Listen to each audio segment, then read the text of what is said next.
চিত্র তারকা প্রসেনজিৎ চট্টোপাধ্যায়ের বাড়িতে পৌঁছলেন সুকান্ত মজুমদার। সুকান্ত মজুমদারের সঙ্গে প্রসেনজিতের বাড়িতে গিয়েছেন রুদ্রনীল ঘোষ। সেই ছবি আপনাদের সামনে রেখেছি। পদ্মশ্রী প্রাপক চিত্র তারকা প্রসেনজিৎ চট্টোপাধ্যায়কে অভিনন্দন এবং সম্মান জানাতে তার বাড়িতে যান কেন্দ্রীয় প্রতিমন্ত্রী সুকান্ত মজুমদার। সঙ্গে রয়েছেন রুদ্রনীল ঘোষ।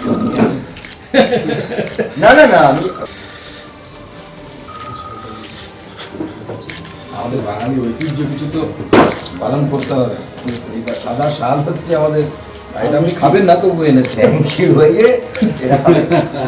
আর যেটা খাবেন সেটা দাও, ওই ওখানে যখন বয়সটা করা যাবে ওদিক থেকে তো ওটা এটা খাবেন, এর মধ্যে সব ফুডস। Thank you. একটা চা তো দিয়ে যাবেন আপনারা? হ্যাঁ হ্যাঁ হ্যাঁ।